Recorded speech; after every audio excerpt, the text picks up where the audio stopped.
Oke, selamat pagi anak-anak Miss semuanya. Hari ini kita akan belajar pendidikan agama Kristen. Ya, buat anak-anak Miss yang kelas 3, sekarang kita mau masuk belajar agama Kristen. Dan sebelumnya kita boleh bersatu dulu dalam doa. Semua lipat tangannya, tutup matanya, kita berdoa. Tuhan Yesus yang baik, terima kasih. Kami bersyukur buat berkat Tuhan pada hari ini. Sebentar Tuhan kami akan belajar, Kau berikan kami kepintaran dan pengetahuan jadi milik kami. Pujilah nama-Mu Tuhan, dalam nama Yesus kami berdoa dan bersyukur. Haleluya. Amin. Nah, anak-anak Miss, hari ini kita akan masuk kepada materi kita tentang Allah hadir dalam alam semesta. Ya, itu dapat dilihat dalam Kejadian 1 ayat 1 sampai 31.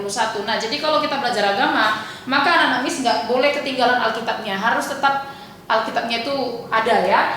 Nah, hari ini kita akan bahas tentang bagaimana Allah hadir dalam alam semesta. Nah, anak-anak Miss, mungkin kita udah sering melihat apa aja yang ada di alam semesta ini, ya kan? Mungkin anak-anak Miss itu pernah melihat pegunungan, pernah juga melihat danau, pernah melihat taman, pernah melihat bermacam-macam apa saja yang ada di bumi ini, ya kan? Termasuklah itu keindahan-keindahan alam. Nah, kira-kira siapa sih yang membuat semuanya itu? Siapa sih yang menciptakan alam semesta ini kok begitu indah sekali?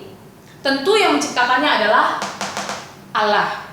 Dan karena Allah yang menciptakan alam semesta, maka Allah juga hadir dalam alam semesta. Dapat kita lihat dari apa yang sudah Allah ciptakan, itu artinya Allah juga hadir. Termasuk dalam kehidupan kita, Allah juga hadir karena kita adalah ciptaan Allah. Nah, Miss akan jelaskan bagaimana sih Miss, kira-kira kok Allah bisa ciptakan dengan cara apa, ya kan? Miss akan kasih tahu kepada anak-anak Miss dengan cara apa Allah menciptakan alam semesta ini. Caranya adalah Allah menciptakan alam semesta dengan cara berfirman. Ingat ya, dengan cara berfirman. Dan lain kalau manusia, Allah berfirman tapi dia juga menciptakan manusia itu dari debu tanah, ada bahannya, itu khusus manusia. Tapi kalau yang lain-lain, Allah ciptakan melalui berfirman. Dan Miss akan jelaskan kepada anak Miss, ini mungkin sudah kita bahas waktu kelas 1, kelas 2, tapi hari ini kita mau review kembali, kita mau flashback, kita mau ulang lagi karena materi kita hari ini berbicara tentang Allah hadir dalam alam semesta. Maka Miss akan jelaskan kembali apa yang Allah ciptakan dari hari pertama sampai hari yang ke-6. Karena Allah menciptakan bumi ini, alam semesta ini lamanya adalah 6 hari Alkitab mencatat ya. Jadi jangan bilang sampai hari ke-8, salah, nggak ada. Allah menciptakan sampai hari ke-6. Dan hari yang ke-7 juga Allah nggak sedang bekerja, tapi Allah sedang beristirahat. Nah, Miss akan jelaskan pada hari pertama apa yang Allah ciptakan. Anak-anak Miss perhatikan, hari pertama Allah menciptakan langit dan bumi dan jadilah terang. Nah, waktu Allah menciptakan bumi ini, dia melihat bumi ini kosong, gelap gulita, menutupi samudera raya, dikatakan dalam Alkitab Kejadian pasal yang ke-1. Maka Allah mau memisahkan antara gelap dan terang, siang dan malam. Maka Allah membuat jadilah terang. Ya, ketika dia sudah menciptakan hari pertama itu, sehingga kita tahu apa itu siang, apa itu malam. Kalau siang berarti terang, kalau malam berarti gelap. Dan hari yang kedua apa yang Allah ciptakan? Allah menciptakan cakrawala. Cakrawala ya. Dan hari ketiga apa yang Allah ciptakan? Allah menciptakan, ingat, daratan, lautan, dan tumbuh-tumbuhan. Jadi jangan terbalik, tumbuh-tumbuhan itu diciptakan di hari yang ketiga, bukan di hari yang ke-1 ataupun hari ke-5. Salah ya. Miss akan ingatkan anak Miss supaya tidak boleh lupa. Ini penting untuk dipahami. Hari yang keempat Allah menciptakan apa? Matahari, bulan, dan bintang. Ya, matahari, bulan, dan bintang. Hari yang kelima Allah menciptakan apa? Binatang yang hidup di laut dan di udara. Nah, kalau misalnya binatang yang hidup di laut itu apa? Pasti ada ikan dan juga binatang-binatang yang hidup di laut, misalnya itu kayak lumba-lumba, hiu, dan lain sebagainya, ya kan? Dan kalau di udara, binatang yang hidup di udara contohnya apa? Ada burung dan binatang-binatang yang bisa terbang di udara, ya. Itu diciptakan Allah pada hari yang kelima. Selanjutnya yang terakhir, anak-anak Miss, hari ke-6, apa yang Allah ciptakan?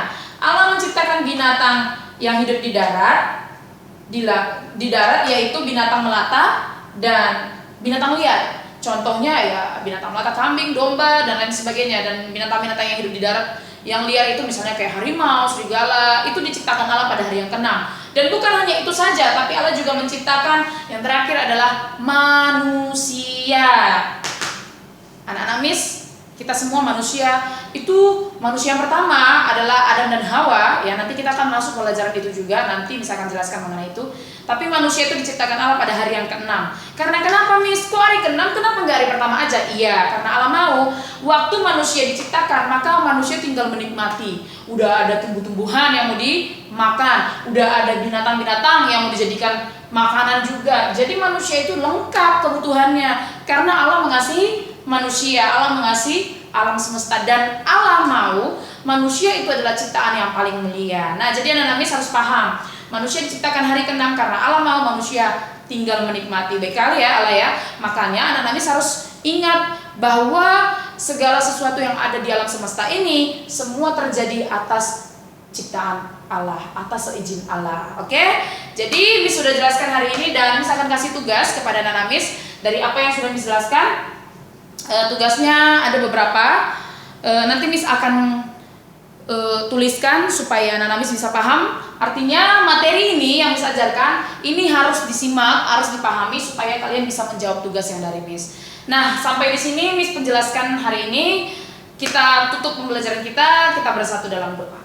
Tuhan Yesus yang baik, terima kasih kami sudah menerima pembelajaran mengenai Allah hadir dalam alam semesta. Biarlah anak-anakmu boleh mengerti apa yang sudah saya ajarkan, supaya mereka boleh menjawab setiap pertanyaan yang akan disampaikan pada mereka. Dalam nama Yesus kami berdoa, haleluya. Amin.